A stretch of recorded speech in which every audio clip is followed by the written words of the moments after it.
Hello and welcome to another video. Today I'm going to go through the new devlog into the Maelstrom. Just got back from work, so you know, this is my fresh, hot take opinion. Hopefully not hot take, hopefully they impress us and surprise us with some good things. So, without further ado, let's just dive straight into it. Devoted Rejects. In this devlog, we're going to dive into 3 topics and upcoming changes that we will be making to them.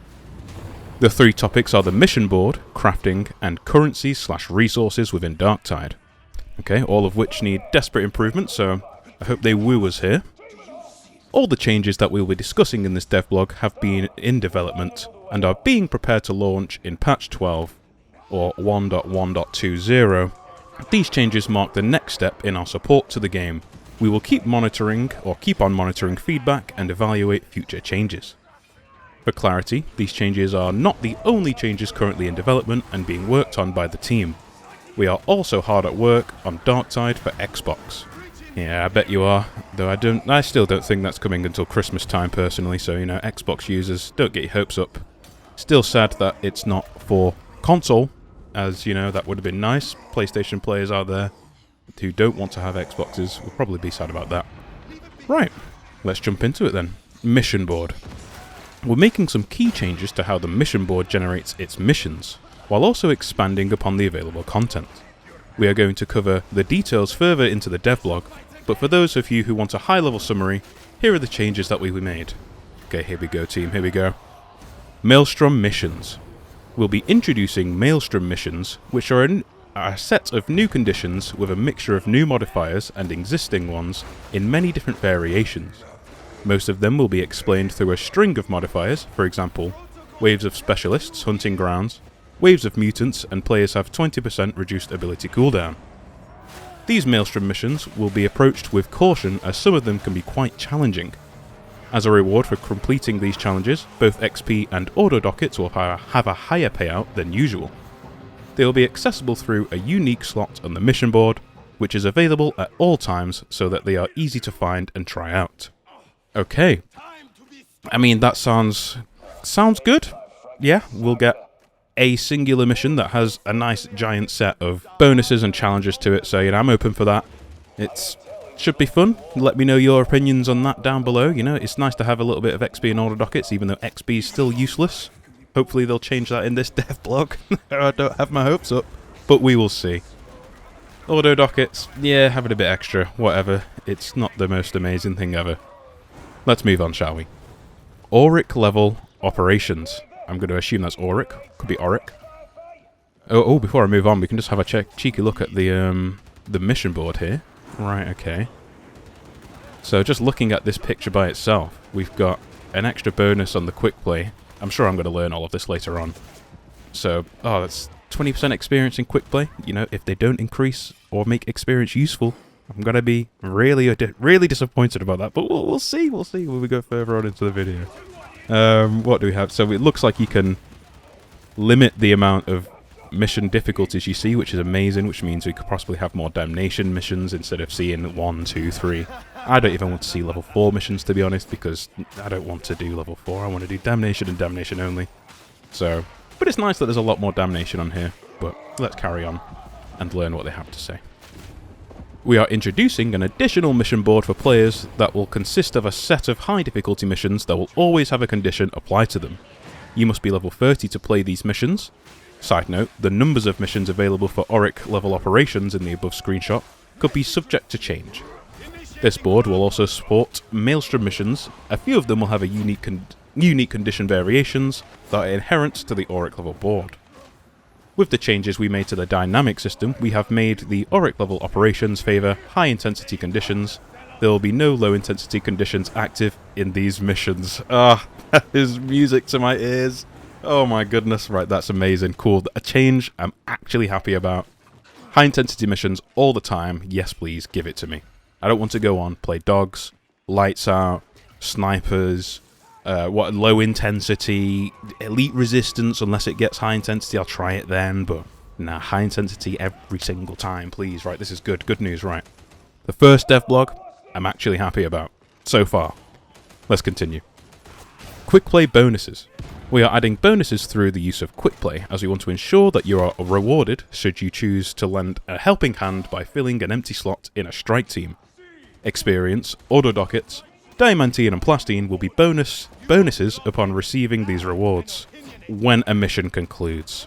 Side note, quick play bonuses, numbers... The grammar is wrong in here. Am I just reading this like a 2-year-old? Side note, quick play bonuses numbers displayed in the screenshot, that just doesn't read right to me. Oh well. Could be subject to change by the time we deploy this patch. Cool, quick play bonuses. I'm down for that. Whenever I just want to jump on, maybe help someone out, jump into someone's mission. It's usually a quicker way to get diamantine, order dockets and plasteel, because you might jump into a mission that's halfway completed. So, get an extra for that. Why the hell not? Moving on. Matchmaking and server selection. For further flexibility in the matchmaking system, we have added the ability to set servers to use to matchmake with. Sorry, my brain. It's been a long day. Darktide has always used the best latency servers you can connect to for matchmaking. However, we realise that some players in the world may need to connect to different servers in order to find a larger pool of players. In addition, we regularly review and update matchmaking rules to provide an improved matchmaking experience. Changing the servers can have an effect on the gameplay experience though, and the added latency. And we'll present the latency values in the server selection so that you can be aware of them.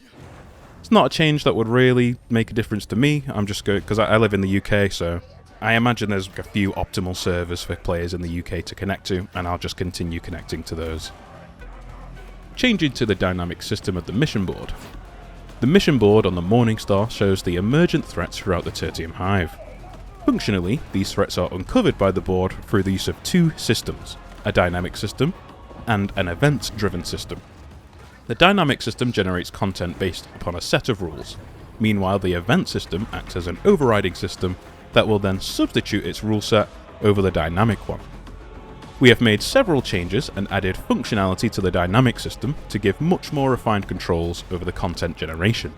The dynamic system refreshes far more frequently, approximately every 10 minutes, and will now set an individual weighting to each condition per difficulty level. For you, the players, this will mean there are a more varied amount of conditions available across the mission board.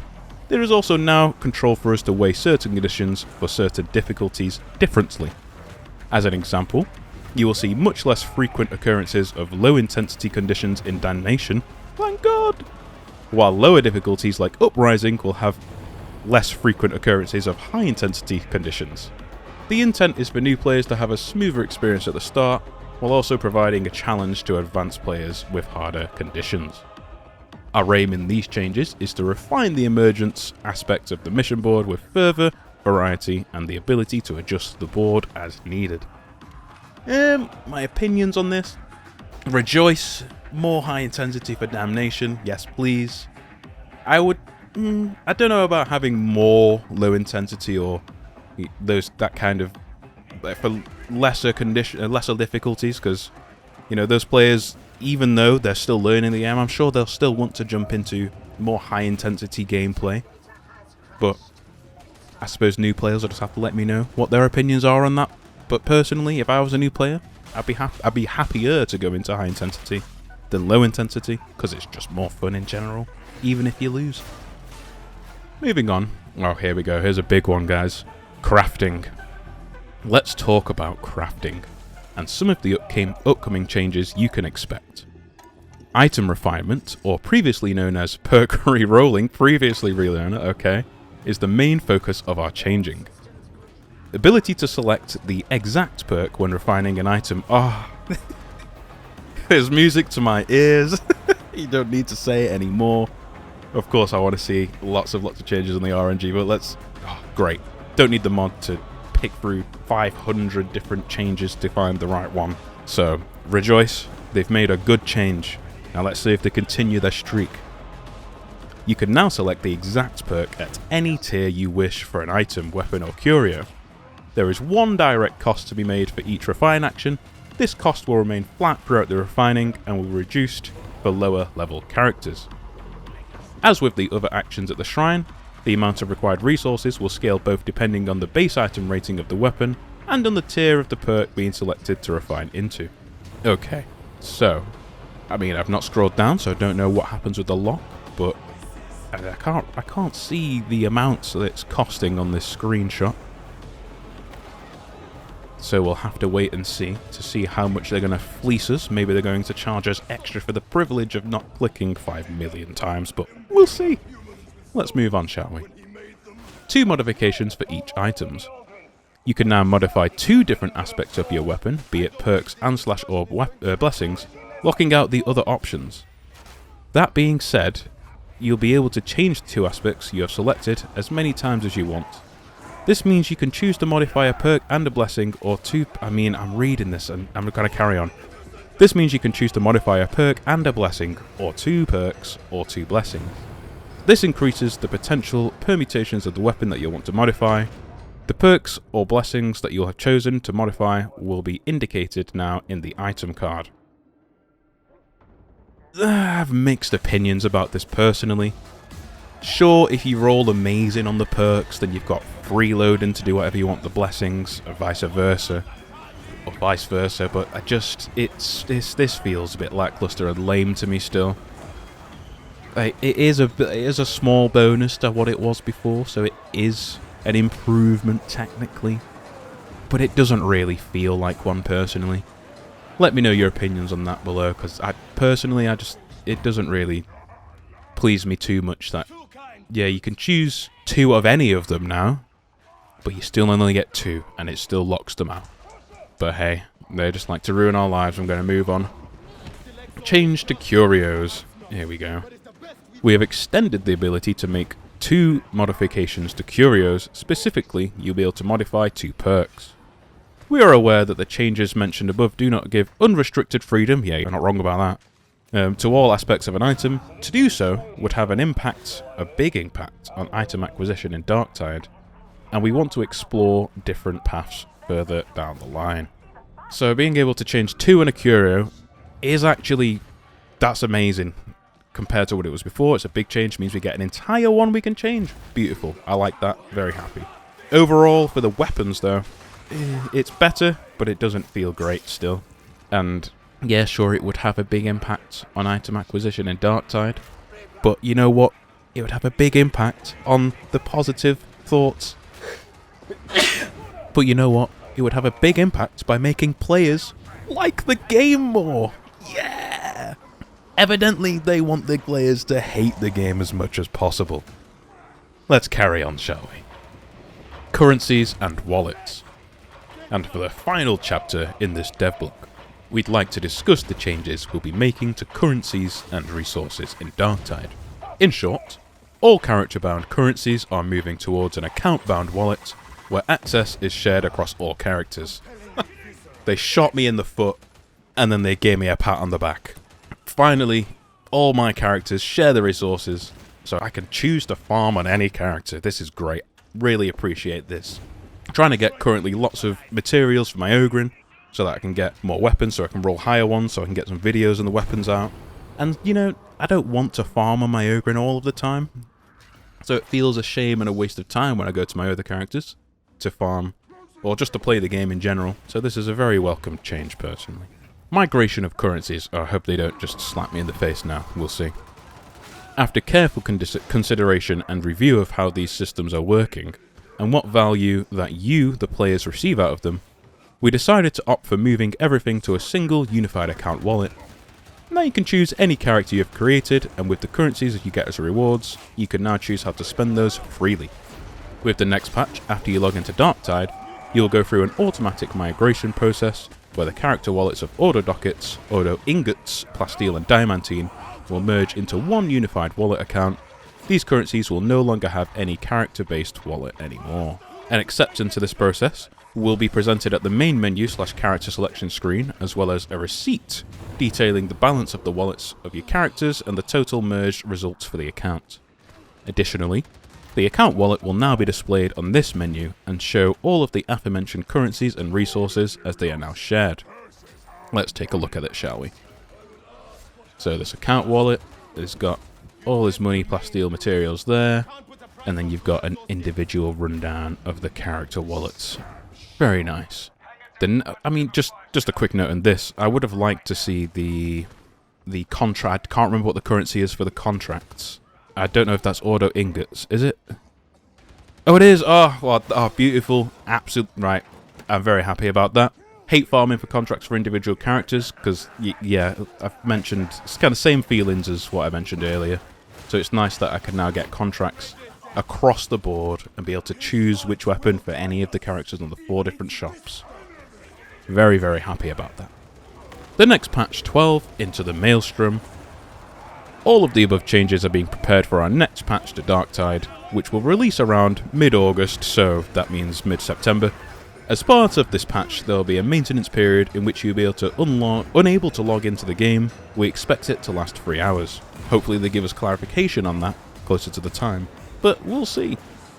We will continue to iterate on these features and more, in part through community-driven discussions and topics that are presented to us by sharing your thoughts and comments on both our official Discord or forums.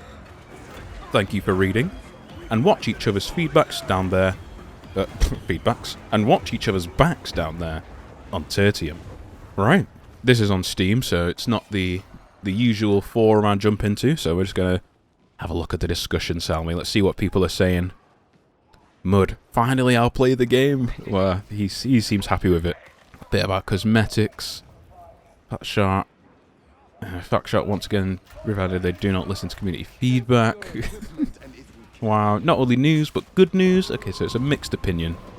9 months still since release, and there's a lot of complaints, so he's not happy. Oh, but on the good side, currency's finally shared. He's not happy overall, though. Not a fan of quick play bonus. Personally, I am, because if you go into quick play, you know, you're not choosing. It's in most games where there's a quick play option, you get extra reward for it. If you want to pick the mission you like to play, then go do that. The reward isn't that significant that you're not going to miss out by not going on quick play.